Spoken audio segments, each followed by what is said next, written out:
Yeah, so right now I'm working at a company in Cambridge called Intellia Therapeutics. So it's a genome editing company. So we're focused on the CRISPR-Cas9 technology and translating that into the clinic.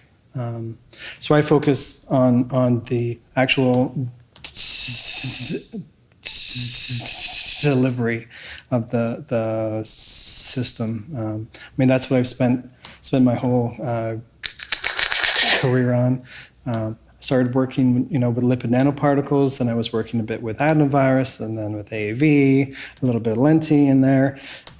So that's really, given me this toolbox of ways to actually deliver genetic material into cells. And so now with CRISPR-Cas9, editing of cells as opposed to augmentation, adding in genes, it's really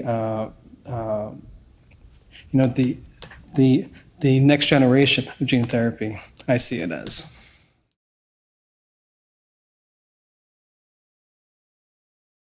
This really meant a lot to me. It was a huge honor, to have that recognition from your peers and from a society as impressive as at this one. It was, really important to me.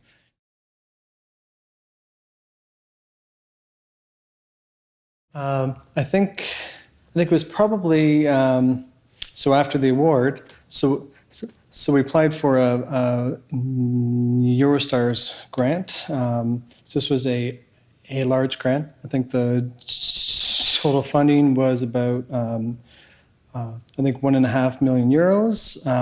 And so I was the consortium leader for that. So I think so that's something I've been very proud of.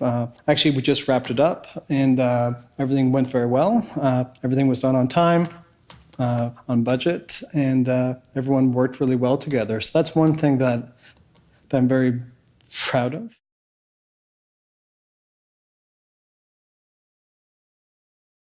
So that's a hard one because things are changing so quickly right now. I really think genome editing is going to be the future. I think right now we can do things that are quite simple, like knocking out genes. I think the future is going to be inserting genes, actually repairing genes. So that's one thing that I'll probably be working on.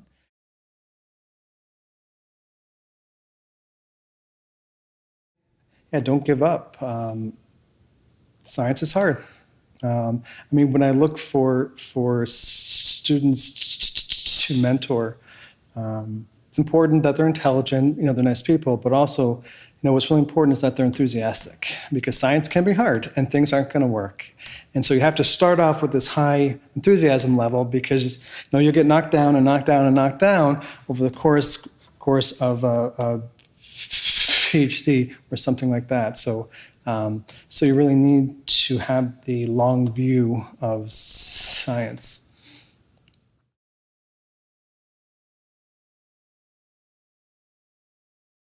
Actually, I mean, maybe when there's people watching this video who have either stutter or they're shy or they have something, one thing that's important to realize is, no one's going to hold you back except yourself. And like I've met a lot of people who stutter who would never have gone into science because there's oral presentations and there's all the these speaking situations, and it hasn't been easy, but never let it stop me, and no one else has ever stopped me either. I've had back-to-back talks in the same session. It's almost amusing how many times I get asked to speak in spite of my stutter. So so the only person who has a real issue with it is me. And so if you can, let that go. Yeah, that was a big step